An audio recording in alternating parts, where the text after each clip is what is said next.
Hello YouTube and welcome to another VOD review of Tristana. I'm still sitting around the same rank as last time, roughly Emerald 2. This time I wanted to show you guys a game I just played last night. A pretty ridiculous, crazy game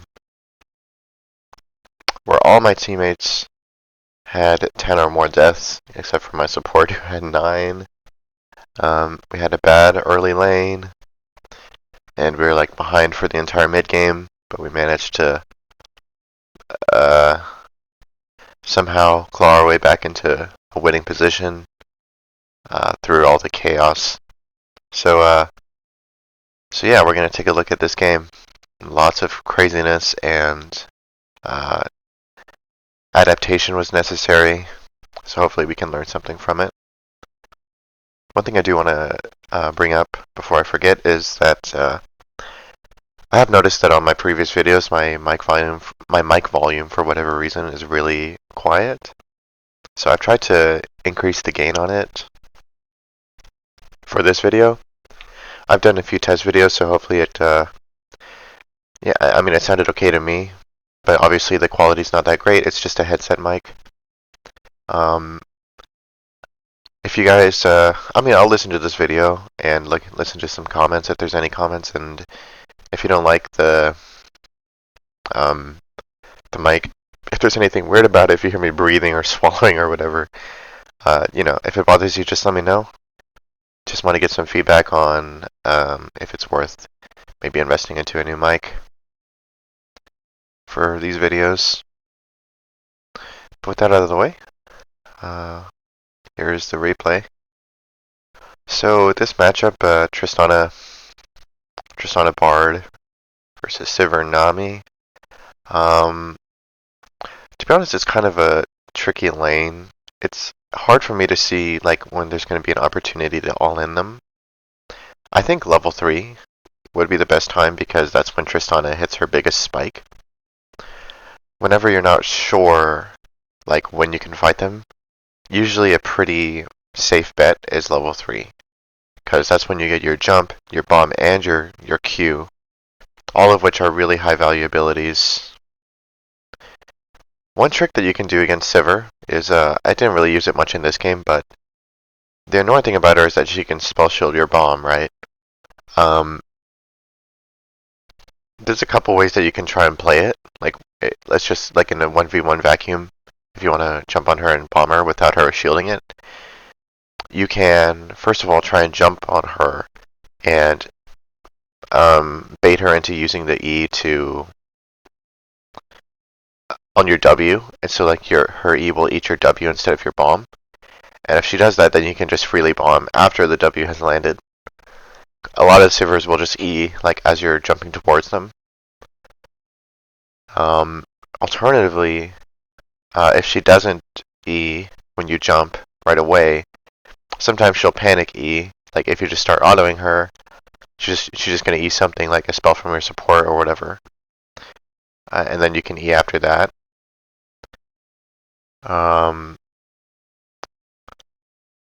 Another time what you can do is you can just WE her, like, and assume that she's not going to E, like, while you're midair. So the bomb will land on her, but then if you, like, proc the bomb while the shield is still up, then the damage from the bomb will be blocked. So what you can do is you can, after that third auto on Sivir, you can, we'll talk about this in a second. After that third auto on Sivir, you can hold your final auto, wait until the shield actually falls off, and then fully proc that bomb. So this is like the first interesting moment in the lane. Like we're doing fine, but we're both level 2. I'm trying to just wait till we get level 3. Because look at the minions here. They only need to kill one more minion for level 3. Bard just got his level 3, but I need to kill these 2 melees. For those of you who don't know, you get level 3 on the cannon wave after killing the 3 melee minions, assuming that you haven't lost any minions before that. But here Bard is rushing it because I'm not at my level 3 yet, and they are. So this was very, very troll by him. I mean, I kind of have gotten a lot of really interesting supports this past week. So that's why the games are so. That's a huge part of the reason why the games are so difficult. You guys know the detail. I'm sure you guys know about the Dante's video talking about how ADC is like so dependent on the support, the jungle, blah blah blah. And then here's Kha'Zix like trying to compensate. We do manage to get one kill, but I mean enemy junglers here too. It's just kind of a disaster, right? Um, so the lesson here, I mean, there's not really anything for us to learn here. It's like sometimes your support will go in at a bad timing. Like he just doesn't know or he doesn't understand the importance of the power spike at level 3. Going in before I hit my strongest power spike, like 2 minions before I hit my strongest spike, right? It's like the worst possible time that you can go in because, you know, I'm at a level disadvantage. But anyway, that's pretty much going to lose us the lane. I mean, it could be worse, I guess. The problem is I haven't been able to base yet, because of the, you know, the Kha'Zix coming in and extending the play. Zac coming. I need to find a way. I'm trying to find a way to crash wave, but it's a cannon wave, so I'm not sure this. Yeah, this will fully crash. So I get the wave out, but Sivir's gonna get like an extra assist on top of the kill, so she's gonna be a little bit ahead. BF sword is a good base, so I don't want to say the lane is like over or anything, but it's not looking amazing. This could have been so much better if we had just waited patiently for level 3, found an opportunity to jump on them. One more way that you can approach Sivir is that I feel there's no like way to 100% guarantee that your bomb will explode on her, because you know, if your plan is to WE midair, then she might E midair, block your E from even landing on her. If you jump and then you hold your E, you know, that could just be too long. You might just be holding your bomb too long. You may just need to burst her. But anyway, if you find that Sivir is like being annoying and shielding your bombs, in a matchup like this where Nami's also squishy, it's a good option to just go on Nami and exhaust Sivir. Normally the problem with going on the support is that the ADC can double kill you on the back end. But with exhaust and with your bomb explosion, you get a reset on your W. You should be able to get out after one-shotting a support, who is squishier than the ADC anyway. It's also important to hold your flash for flashing the Nami bubble, because it's the only CC that they have. Now here, I'm not really wanting to fight that much, but our jungler's here. I mean, the problem is I just know that we can't really kill them. Yeah, I mean, I almost end up dying for it. I mean, level 5 is not really when you... The moment has kind of passed if you're level 5 and you're on even terms with the enemy, ADC. They're going to be too tanky for you to just jump on them in the middle of the lane. They'll get back to their tower in time, and then they'll start trading back on you with their range advantage, because your range is still very low at level 5. So yeah, level 5 is not really when you want to fight. I mean, level 6 is okay sometimes, but a lot of ADCs even have a better ult than you. It's just, once the level 3 spike comes and goes, there's a significantly reduced chance of you being able to force a lead. I mean, you're still pretty strong. You can still all in them, but just running at them and like auto-attacking them without landing any kind of CC, or without having flash or exhaust, you know, most of the time you're not gonna make anything happen. You're just gonna end up trading summoners most of the time. Anyway, fast forward a bit. Bard is roaming right now, so my job is to just farm safely under turret. The Sivir's being pretty annoying. She's like walking to me as if she's gonna start attacking me, and then it baits out she's baiting out my Q or baiting out my bomb, making it harder for me to farm. Sivir in general is pretty annoying to play against this Tristana because, as you know, as I've said, there's tricks that you can do to make you more likely to land that bomb. But you know, it still ends up kind of being a mind game whether the bomb lands or not, and there's no way of guaranteeing it. So you can never really know 100% sure whether that bomb is going to land or not, which means that you can never really fully commit if you want 100% play until, like, you know, she wastes her spell shield or whatever.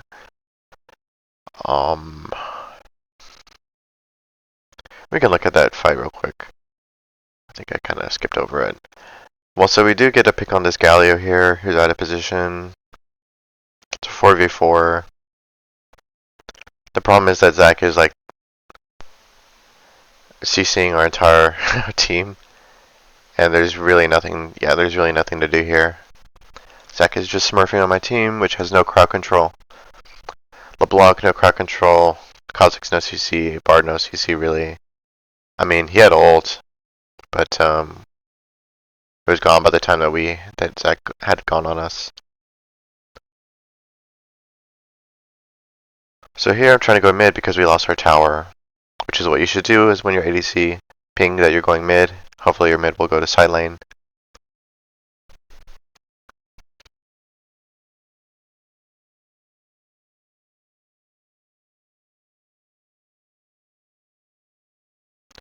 So for the next several minutes, it's just going to be trying to safely farm mid and help the team when possible. But, I mean, I'm sitting on 1 item, Sivir's on 1.5 items. They have the upgraded boots. Most fight, and Zach is 8-0. The only problem with Zach is that he's going full AP, which is really troll. And in fact, Zach going full AP is probably the reason that they managed to lose this game. So here this fight is okay, because it's a 3v3, kinda. Let me see. Why I decided to jump in here. So it looks like Cassandra is going to get picked, right? And then it turns into 3v3. But I know that Zach is coming, so I'm looking to just kind of kite backwards here. I explode my bomb, get the W reset, and, you know, I've kind of done my damage. I've exploded my bomb once. That's about as much as I can do at this stage of the game. Generally, like, on Tristana, early game, once you're under 1 item, or even maybe 2 items, really all that you can do in a fight is explode your bomb, and after that your DPS decreases drastically. So if you can just contribute a bomb explosion to a team fight, it's usually enough. I mean, if your team loses a fight at that point, it's not really, I wouldn't really call it your fault. I mean, of course, it depends on the situation. Sometimes you can continue auto-attacking, but they just don't do that much compared to your bomb at this stage. So just blow up a bomb, try and get a pick with your team, and just don't sacrifice your life because you need to continue farming waves getting to your 2-item, 3-item spike. The point is just to play these fights conservatively in a way that doesn't put you at risk of dying and losing 2-3 minion waves.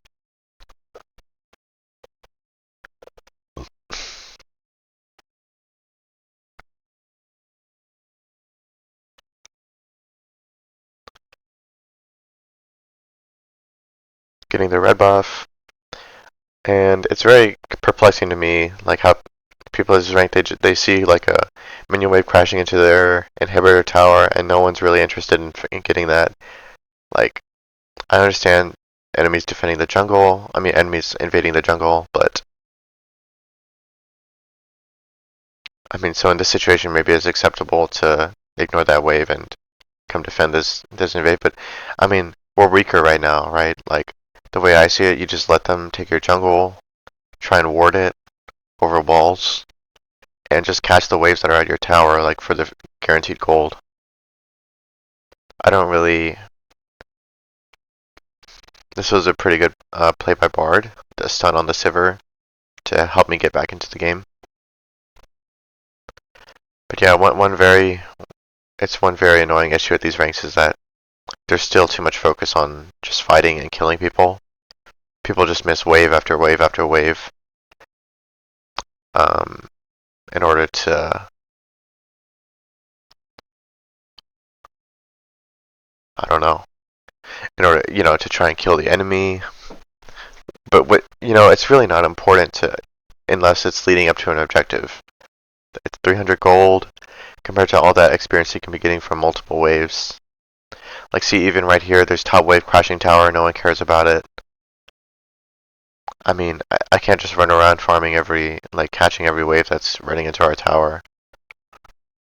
It's important to push out waves, it's not just for the experience and for the gold. It's also because, the idea is that when you fully push out a wave to tower, it forces an enemy to respond to it, to farm that wave at their tower, giving you vision of them, so you know that, if a fight breaks out, that they're not going to be at that fight, barring if they have teleport.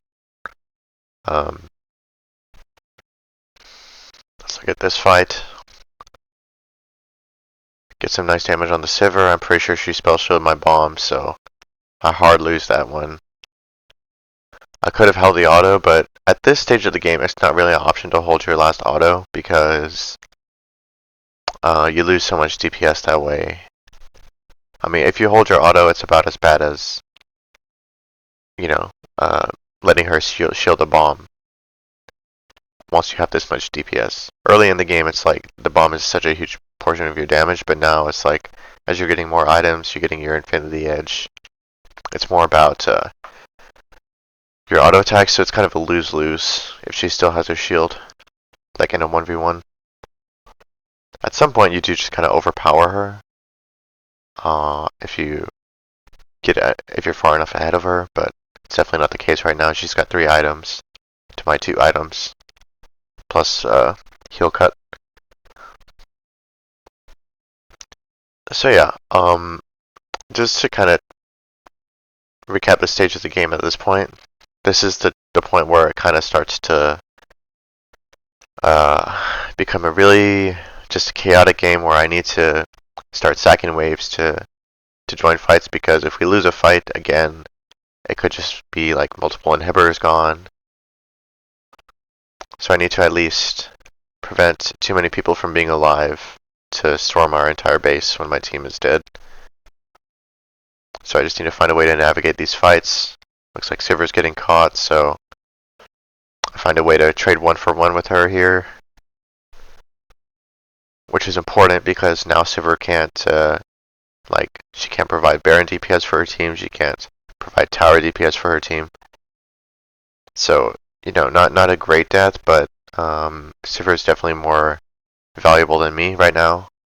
So if trading 1-for-1 with her is pretty acceptable trade. We are down about 7k gold right now. And we're about to be on soul point. If the enemy gets one more dragon.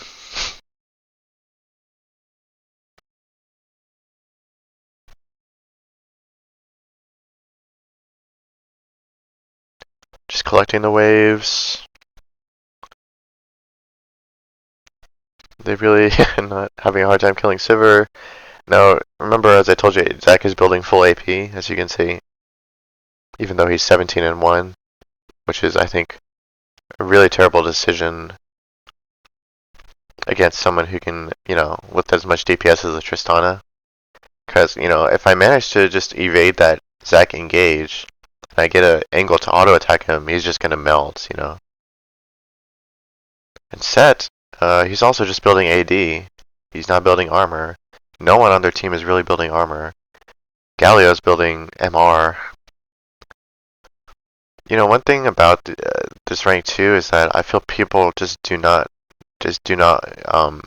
grasp the potential of the ADC to do consistent damage. Like, they just don't respect. they see the ADC doing no damage on one item, on two items, like the entire early game before 25 minutes or whatever.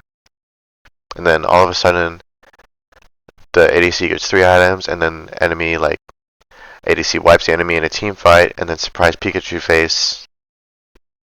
Why is the ADC all of a sudden killing us? I thought ADC's useless role. And I think that I'm just saying that the item builds of these players, like the set building full armor, set building full AD, Zac building full AP, Galio building MR, versus a Tristana who's getting pretty fed, is pretty. It just speaks to like a lack of understanding about win condition.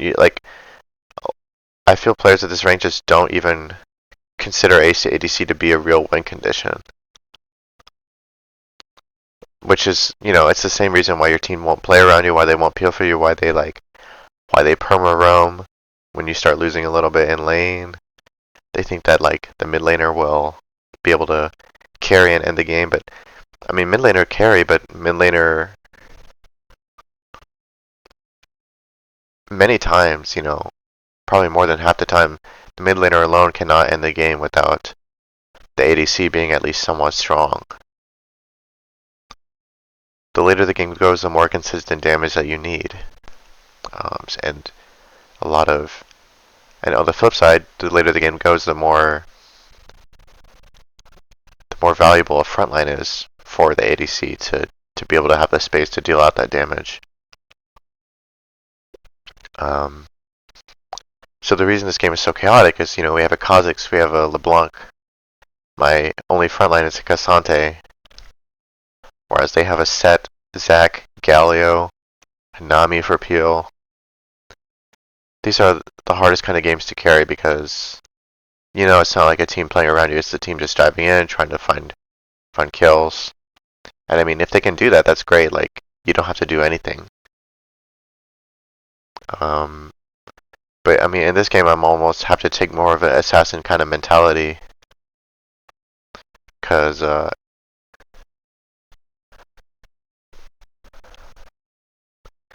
the good thing is that with Set, Zac, and Galio, they're all pretty kiteable as frontline. Especially, I'm level 16, approaching 17. The more range that you get, the easier these types of champions are to kite. If these were like true assassins, like, if the Kha'Zix was only enemy team, it would be a different story. Like, range isn't going to do anything to invisible Kha'Zix walking at you and doing full combo on you. But I'm in a position to carry against these types of low mobility. I mean, Zac is high mobility, but, once he plants his feet, he's a little bit immobile. So I have to take advantage of that. Like, I avoid the W, the Zac. Or what ability is that from Zac? The Q? I don't know. So just kiting it out here. We can take a closer look at this fight. What I'm thinking is their only real way of getting on me is the Zac. Let me figure out which ability it actually is.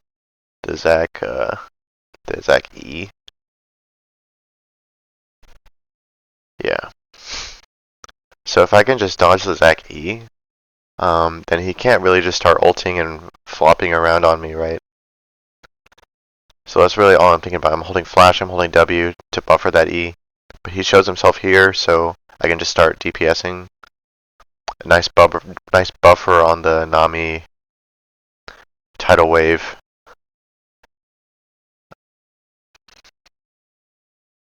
I think I missed an auto attack here, but it doesn't even matter. So just pretty good kiting this fight overall. And as you can see, like, I don't even know where my team was this whole time. Okay, so they're getting gone on by Zac. They're like all got one shot, right? Two of them just die insta. So it's just me and Kha'Zix. Thankfully, Kha'Zix goes on the Nami, gets her, splits them away. So it's just me versus Set. I can kite him effectively this way with the exhaust. That's a pretty clutch use of exhaust, by the way. Just slow them, make it easier to kite. You're almost like a Ashe. like you're playing Ashe for 3 seconds. But I mean, Cassante wasn't there. I don't have a front line. It's just me and the enemies kiting them out with my level 16 range.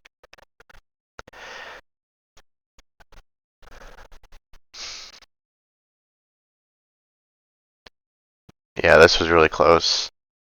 I mean, to be honest, I thought that with, Zac being full AP that he would die a little bit faster than this. Perhaps I shouldn't have, yeah, I definitely should have jumped on him in melee. I don't really need the, the W proccing the bomb midair in order to proc it at this stage. I can definitely just, either just walk at him and, from around the red buff area, or jump a little bit further away from him, knowing that he has R. Because if I hadn't jumped into melee, I think I am able to kill him there. There's no issue exploding the bomb without W at this point. You use it early game to get a faster bomb explosion. Like W, E midair, W counts toward the bomb proc. But, you have such high attack speed, it doesn't really matter this late into the game.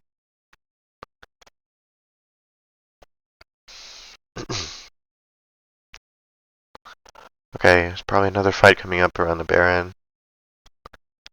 Sivir's bot lane, so I'm free to, if I can kill them, they're not gonna out damage us in this fight if I can stay alive. But I mean, Zac just keep running at me. Pretty bad E from Zac, hoping to catch me, but he doesn't. Just gotta do my job and kite backwards here. Sivir, I still don't know where. Did she finally show up here? Yeah, she finally shows up, but it's too late.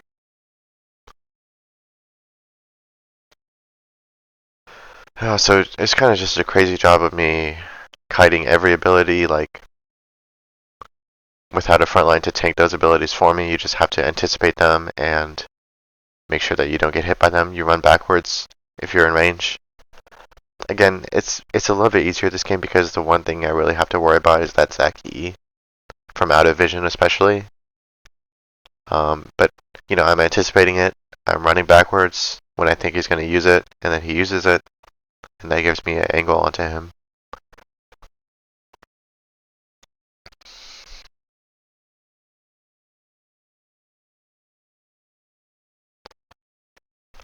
I mean, of course, Nami's blaming the ADC. I feel, a lot of people say that jungle is the one who people blame first.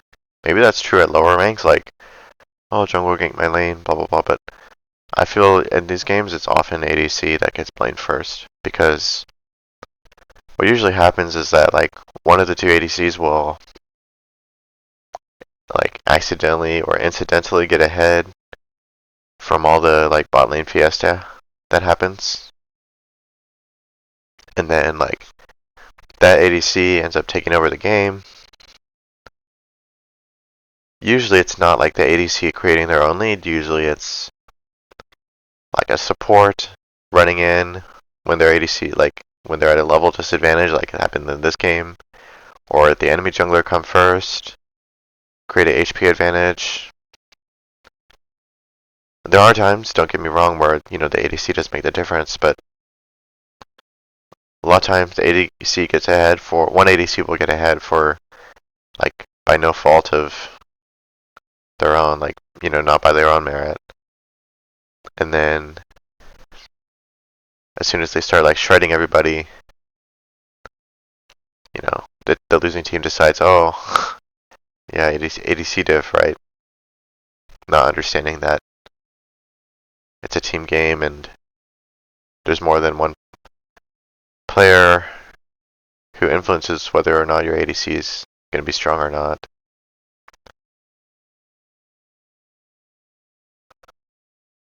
So at this point, we got the Baron. We're actually ahead in gold now. We were down. It's a 10k gold swing. We were down 7k. Now we're down. Now we're up 3k. So it becomes a lot easier at that point because your characters that want to one-shot people are actually one-shotting people. Although I think it looks like Kha'Zix and LeBlanc managed to die again. even with their invisibilities and dashes and everything. How did they even die? Kha'Zix's trying to 1v1 the 20 and 0 Zac bot lane, I guess. And then LeBlanc just died without doing anything. So, I guess I take that back. It's still pretty hard even though we're ahead in gold. All the gold is on me, I think. That's the problem. Mid laner, jungler just dying on repeat. Now this is a situation where it's very easy to lose the game on the spot. Your mid and jungle both dead. The enemy running down mid while you're low health. It's easy to like get caught up and like get annoyed and try and defend. But, you know, just wait out those respawn timers. You're not going to win a 3v5.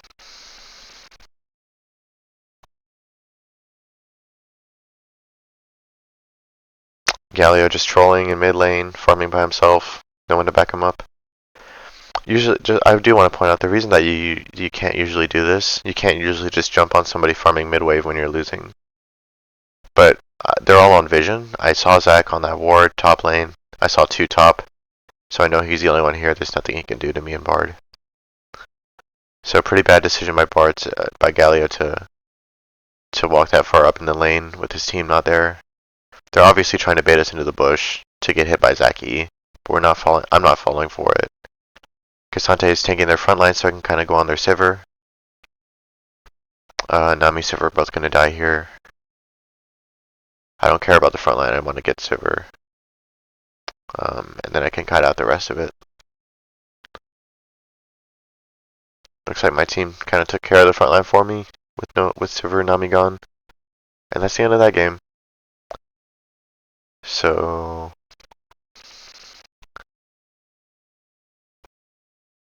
yeah, this was, to be honest, a pretty ideal like comp to play against this Tristana, minus the Zac, I guess, and Sivir. I mean, Sivir's really annoying in the lane. You know, when it comes to trying to proc your bomb, for sure. And the Zac E being available from out of vision means that you always have to hold your W to try and buffer it, or hold onto your flash, try and flash it. You just need to always be aware of it. But yeah, I think a pretty good example of how to come back from a losing position. Just be very careful at your positioning and don't force so hard early game. You know, if your support doesn't understand the matchup, doesn't understand his role, going in when you're at a level disadvantage, just keep trying to keep your cool and farm patiently. Sometimes your opportunity will come to carry the game in the mid game against comps like this with relatively low ability to get on top of you. In this game, you know, there's only one ability to worry about. I think I played one the other, earlier that day with ridiculous amount of dive. Can't find it right now, but there was like a Jhin game. I was against like a Jhin, a Lux, Jhin, Lux, Hui, Pantheon ult, Sion ult. Pretty much every character on this team has something that you have to dodge, right? So even though I did well this game, it was a very similar type of game my team's feeding, but I'm not into. You can't dodge Lux Q, Lux ult, Pantheon ult, Sion ult, Jhin W, Jhin ult, Hui. You can't dodge it all.